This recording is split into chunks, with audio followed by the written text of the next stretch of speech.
que pelo anúncio do Santo Evangelho nós sejamos perdoados dos nossos pecados. Amém. Cristo ressuscitou, aleluia. Sim, verdadeiramente ressuscitou, aleluia. Cristo ressuscitou, aleluia. Sim, verdadeiramente ressuscitou, aleluia. Na missa do dia, temos a missa da vigília e a missa do dia. Esta é a missa do dia, a liturgia própria. Temos a narração do capítulo 20 do Evangelho de João, que trata da ressurreição de Jesus. Nós temos os relatos da ressurreição em todos os evangelhos, com as suas especificidades, lembrando do que disse ontem, né, na homilia, que muitíssimo longe de serem contraditórios, são apenas realmente liberdade de fontes e autenticidade histórica. Por isso, às vezes, a gente vai ler um relato, lê outro, está diferente. Né? As fontes podem dizer que a pedra estava mais à direita, à esquerda, isso é irrelevante. Isso é liberdade, né, de fundamento de fontes históricas, isso é bom, não é contraditório. A narração de João é muito bonita.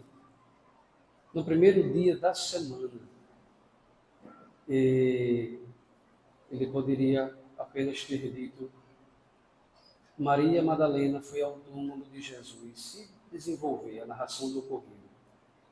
Mas os discípulos, aqui no momento, né, tradição oral, que se torna escrita, já com a luz da verdade mais acesa, a compreensão está muito maior, muito melhor. Então, ele já escreve o fato histórico com a sua verdade teológica. Não é?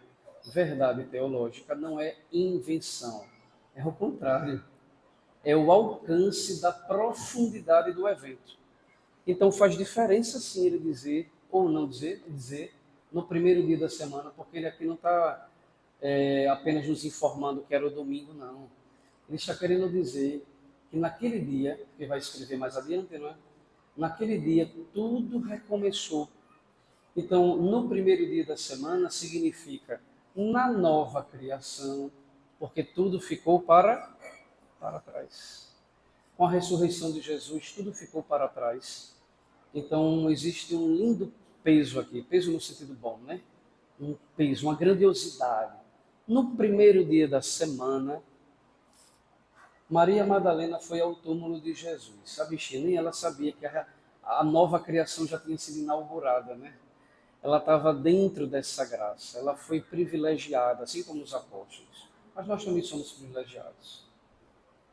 Maria Madalena foi ao túmulo de Jesus, não foi nenhum dos apóstolos, nem os que foram primeiro, nem os que viram Jesus ressuscitado. Tanto a primeira que foi ao túmulo, como a que viu Jesus ressuscitado, foi Maria Madalena. Né? E aqui é uma bonita verdade. É claro que os apóstolos amam Jesus, mas tem problema nenhum, talvez, pensar que Maria o amava mais.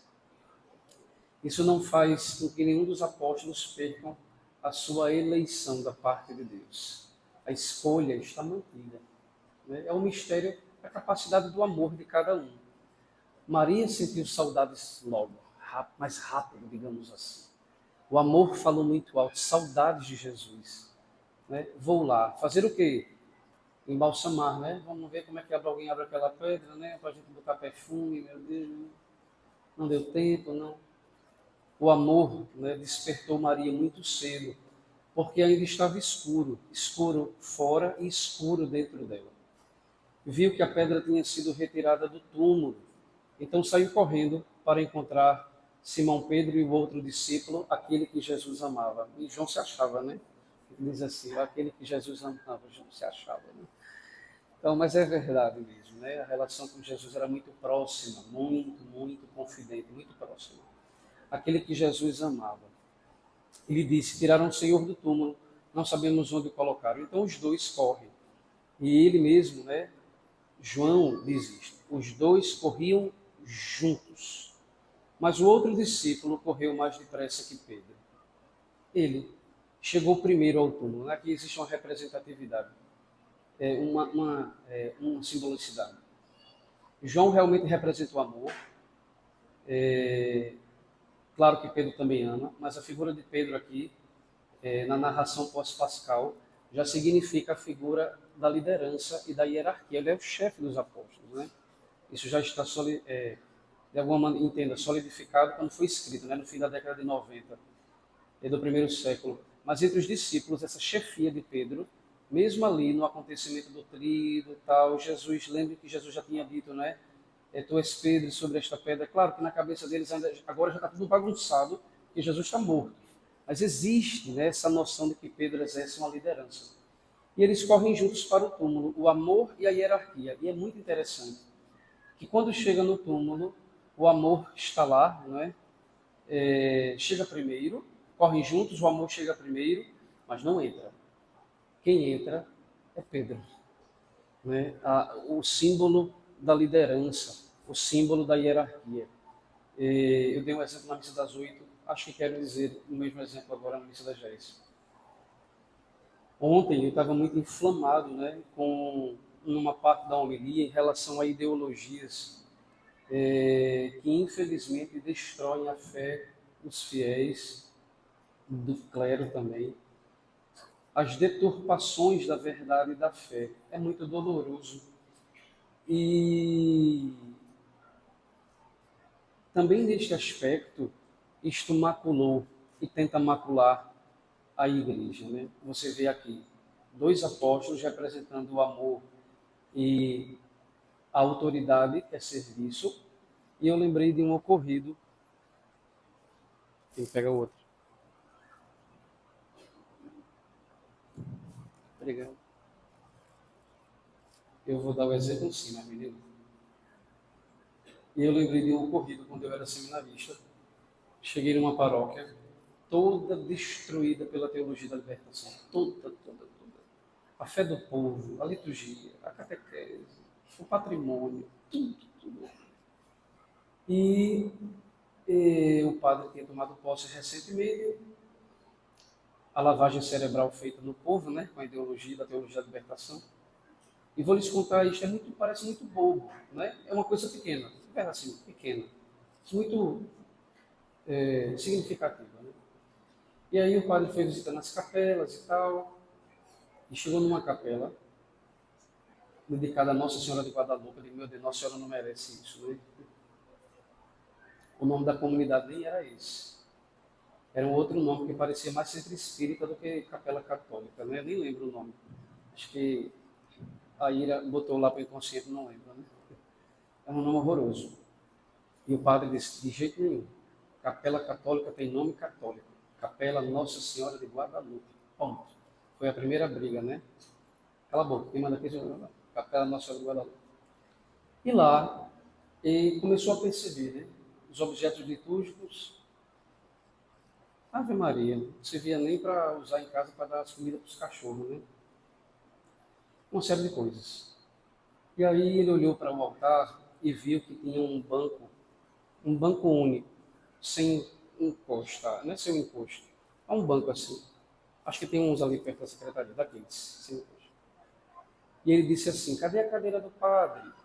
E aí, as velhas de igreja, acha que é dona de igreja, né? Coitada. Aí disse assim, não, padre, aqui não tem cadeira específica para padre, não. Aqui a gente é todo mundo igual. O senhor senta no banco, a ministra senta do seu lado, o senhor senta igual todo mundo. Não tem, né, privilégios e coisas. A cabeça de gente esquerdista, maluca, né? Que tudo é igual, todo mundo é igual, e é tudo igual, ninguém é melhor. Não, que é melhor do que ninguém não é mesmo não, né? Mas igual, não. Não é. Não, aqui não tem cadeira para padre, não. Aqui o senhor senta no banco aqui. Ele disse assim, quem foi que disse à senhora que eu sou melhor do que a senhora?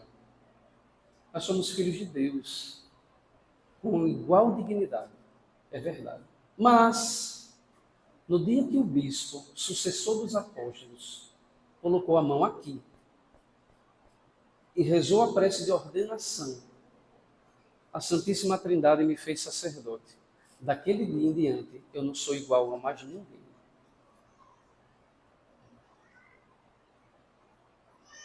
E aí ele disse, amanhã eu chego aqui com a cadeira do sacerdote. No outro dia ele enfiou a cadeira lá. Vum! Joga esse banco aonde? Sei lá, no inferno, em qualquer lugar. Bota aqui a cadeira do padre. Vum! Na tua casa, dizia, né? Esse povo é tão hipócrita, ou ignorante, né? Com o cérebrozinho lavado, né? Pela ideologia. Nem eles acreditam nisso. Porque em casa, os filhos não mandam neles. Não são iguais. Não são iguais. São os primeiros a serem mais autoritários. Isso está comprovado. O que é que tem a ver com o dia de Páscoa? No dia de Páscoa, o amor visitou o túmulo. E a hierarquia também visitou o túmulo. E o amor disse, a hierarquia entra primeiro. Porque a hierarquia é para servir e não para ser servido. Mas é diferente. Eu olho para os meus paroquianos com muito amor. Nem vocês são melhor que eu, nem eu sou melhor que vocês, mas nós não somos iguais. Não me tratem como igual, eu não sou igual. Porque é serviço. Eu preciso entrar primeiro no túmulo para ver se Jesus estava lá. E descobrir a fé e depois sair e servir. Não, ele não está lá. Ressuscitou. Está vivo e ressuscitado. Então, São Pedro entrou. Olha, isso é só um versículo, viu? Imagine a densidade. São Pedro entrou representando a igreja que nasceria. Aliás, já tinha nascido do lado aberto de Cristo, mas cresceria a partir da verdade do túmulo vazio, em parte. Porque ainda que não prove a ressurreição, embora seja um sinal evidentíssimo, como disse ontem, mas Pedro precisa ver que o túmulo está vazio. As faixas de linho estavam deitadas no chão e o pano que tinha estado sobre a cabeça de Jesus não estava posto com as faixas, mas enrolado num lugar à parte. Enrolado num lugar à parte. O que diz uma coisa, na hora, diriam, né, os conspiradores, que teriam roubado o corpo de Jesus. Pense num bandido educado e assim bem primoroso, eles roubam o corpo e ainda enrolam as faixas, né? Deixa tudo dobradinho, como se tivesse tempo para isso, né? Os panos dobrados significam Deus dizendo assim, o meu filho eu ressuscitei e faço com poder e com paciência. A ninguém eu engano. Faço com a pedra ainda no seu lugar, túmulo fechado, ninguém viu. E quando entra, como assim? Ninguém entrou aqui? Como é que as faixas estão dobradas? Quem dobrou se ninguém entrou? O Pai, que tem o controle de todas as coisas, ressuscita com a pedra fechada, dobra as faixas. Então, sabe aquele seu aperreio exagerado de vida, meu, não tem sentido. Não tem sentido. É falta de fé. Você está precisando de uma nova efusão do Espírito Santo, bem poderosa, para deixar de ser seguro demais de suas coisas, né? Autorreferencialista, medroso, pode ser um bocado de coisa, né? Feridas. Não. O Senhor, de pedra fechada, vai dobrar os paninhos dos teus problemas. Os paninhos da morte. Tem os paninhos da morte? Pronto. Nosso, ele dobra com a pedra fechada. E você morrendo, tomando 20 miligramas, não sei de que, de azepam. Não, meu filho, peraí, calma aí. 30 miligramas.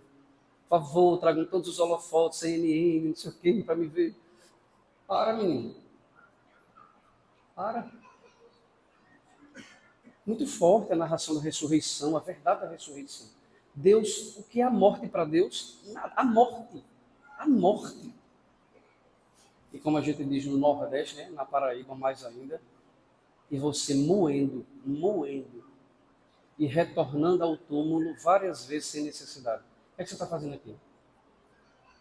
Já parou para pensar que você volta ao túmulo, aos seus túmulos, você volta ao túmulo mais vezes do que sai pelo jardim porque encontrou o ressuscitado? Volta e meia você está no túmulo. O que danado você quer fazer no túmulo? Os melancólicos são mais compreensíveis, né? Assim, mas você voltar no túmulo, então só um pouco. Não tem necessidade, não tem necessidade. Não tem ninguém no túmulo. O que é que você vai fazer lá? Ah, mas aquele meu sofrimento que faz 75 anos, tá danado. Ainda não curou? Aquela mágoa que tem 47 anos, 20 dias, 5 horas, 10 segundos. Quem? Você é um louco. Juliano Moreira tem vaga ainda? Não precisa voltar ao túmulo. Então entrou também um outro discípulo que tinha chegado primeiro ao túmulo. Ele viu e acreditou. De fato, eles ainda não tinham compreendido a Escritura, segundo a qual Jesus devia ressuscitar dos mortos. Jesus está vivo. De pedra rolada, de panos dobrados, e aparece a nós e nos confere o verdadeiro significado da vida, que é caminhar mesmo entre as dificuldades ainda dessa vida, mas já alegres rumo à vida eterna, contando as horas para chegar ao céu. Contando as horas para chegar ao céu. A primeira leitura é uma narração dos primórdios da comunidade cristã, uma narração querigmática, um testemunho e um anúncio, quando São Pedro vigorosamente anuncia que Jesus foi ungido pelo Pai, fazendo o bem, curando, libertando do demônio. São Pedro disse, ele e os apóstolos são testemunhas de tudo, e finaliza dizendo, todo aquele que crê em Jesus recebe em seu nome o perdão dos pecados. Tom da homilia de ontem à noite. A morte de Cristo é redentora. A morte de Cristo não é vítima de um sistema perverso e injusto que matou porque Jesus estava mexendo na classe dominante e blá blá blá dos privilegiados e blá blá blá blá. Meu filho, pecado engloba tudo, inclusive isso. Havendo privilégios, classe dominante, pessoas, não é? Enfim, dessa esfera, havendo sim, o nome disto é pecado. Qual é o nome disso? Pecado. Então, a morte de Cristo é redentora. É redentora para todos. Para todos. Jesus morreu sim pelos nossos pecados. E ainda que existisse uma circunstância humana para matá-lo, ele se deixa entregar.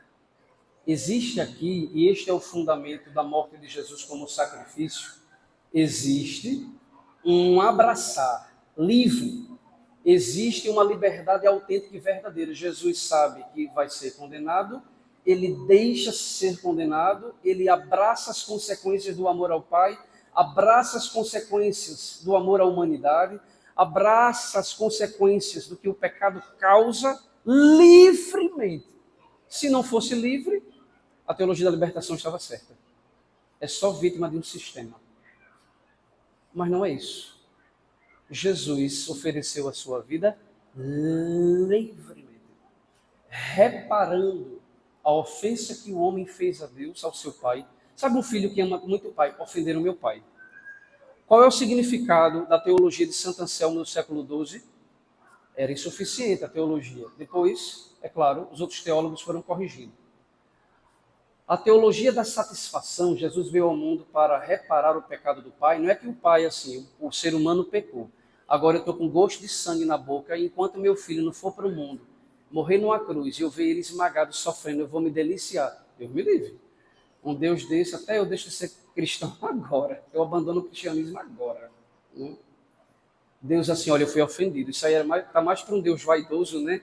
Ofendido do que... Não, não é isso não. A teologia de Santo Anselmo quis dizer assim, a morte de Cristo é reparadora porque o filho ama tanto o pai e o pecado machucou o ser humano que o que é que o filho aceita com a encarnação? Reparar, aceitando tudo que for preciso quando estiver nesse mundo. Ele aceita tudo que for preciso, porque ele é movido apenas por uma coisa, ele é movido por amor ao desde toda a eternidade. Ele ama o Pai de maneira completa, perfeita, coerente. E uma pessoa que ama de maneira perfeita, completa, coerente, ela é capaz de tudo. E se você precisar morrer, morra. Entendeu? E se você precisar ter os pedaços de carne arrancados pelo Império Romano, deixa. E se for preciso, como consequência histórica das classes dominantes, não sei o quê, sofra. Aceita. Entendeu? Então Jesus, aceitando tudo, para mostrar que o Pai deve ser reparado e amado, Jesus aceita morrer. Para que alguém diga como ele ama o Pai. Depois ama nós também, né? Mas como ama o Pai? Reparou. Ao Pai não se ofende. Entendeu a mensagem da cruz? A mensagem da redenção? A mensagem do que significa voltar as costas para Deus, como fez Adão? Ao Pai não se ofende, porque Ele nos ama e só nos dá o bem. Por que pecas? Seria uma outra forma de dizer. Por que você peca? Deus merece? E por que você peca? Esse você é aqui, viu, primeiro. Por que você peca? Não é mentira. Deus não merece. Porque você tudo facilita para pecar. Não fortalecer essa vontade? Para não ofender papai? Ele merece? Então pare de pecar. Pare de pecar. Jesus abraçou toda a possibilidade do amor, toda a consequência do amor, e deu isso aqui, para mostrar que o Pai não merece ser ofendido. O Pai merece ser amado, porque nos deu tudo. Você está vivo porque o Pai criou você. Não perguntei ontem, né, na vigília pascal, fulano, que Deus lhe criou? Fulano, que Deus lhe criou? Fulano, que Deus lhe criou? Deus me criou porque me ama. Então não é para você ofender ele. Ingrato. Ingrata. A morte de Cristo é redentora, reparadora ao Pai e redentora para o homem, porque faz uma curva. A gente rezou na ação de graças ontem. Uma curva. A redenção faz uma curva no nosso coração. E a gente, redimido, volta a procurar amar o Pai, adorá-lo. Então, a teologia da libertação é falsa, é mentirosa. É a ação do demônio na igreja no século 20 e 21. Não presta, não serve. Porque se o fulcro é o amor aos pobres, o amor aos pobres nasce do Evangelho, não nasce dela, não. Ela só roubou de maneira marxista o Evangelho. Não precisa. A gente ama os pobres desde que Jesus veio ao mundo. Ele mandou a gente fazer isso. Não precisa. Renuncie a essa ideologia. Condenada pela igreja. Condenada pela igreja. Finalizo com São Paulo. Se ressuscitastes com Cristo, esforçai-vos por alcançar as coisas do alto. As coisas do céu e o povo invadindo a terra dos outros. Como é que faz isso? Ah, meninos. Esforçai-vos por alcançar as coisas do alto e os casais, tome pílula para não ter filho. Não, meu filho. Tome DIU. Se buscai as coisas do alto, se ressuscitaste com Cristo. Se ressuscitaste com Cristo, buscarei as coisas do alto. Aborto. Não. Em nenhuma circunstância. E aqui eu tenho testemunhos tão fortes, né? Como nunca tinha visto na vida. De paroquianos que consideravam até partir desta vida, mas que não matariam seu filho. E não é fácil. Isso é buscar as coisas do alto. Isso é buscar as coisas do alto. Eu não considero que meu filho morra, eu considero que eu morra. Você é da teologia da libertação e nem sabia.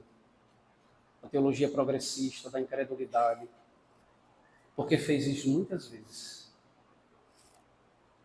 Bancando de cristão. Se ressuscitastes com Cristo, esforçai-vos por alcançar as coisas do alto, onde está Cristo sentado à direita de Deus. Aspirai às coisas celestes e não às coisas terrestres.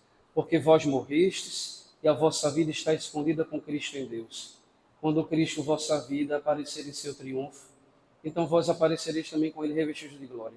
Mas não é só invadir terra não, viu? É só pensar em dinheiro também, é pecado. Ou o outro oposto, né? Os pobres pecam e os ricos pecam e muito. Quando só pensam, né, apenas em dinheiro, nunca pensam em fazer o bem, nunca passa pela cabeça destinar uma parte do que Deus lhe dá para fazer bem aos outros, sobretudo as pessoas que mais sofrem. Sim, os pobres pecam e os ricos também pecam. Muito, muito. Ainda que tudo que tenham seja honesto, pecam muito. Se ressuscitastes com Cristo, esforçai-vos para buscar as coisas do alto.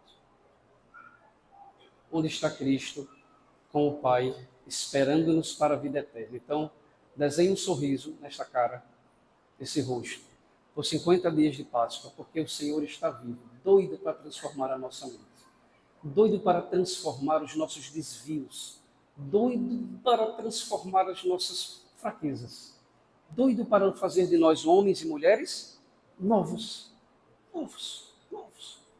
São 50 dias de muita potência do Espírito Santo para nós construirmos uma vida nova no nosso coração.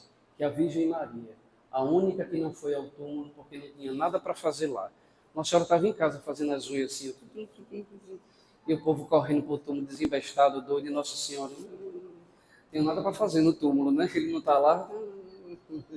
E Maria Madalena, Pedro, não sei quem, desesperado da vida, tu e eu, né? Eu não sei o que, Nossa Senhora. Menina, essa serra não está boa não, traz a outra aí, né?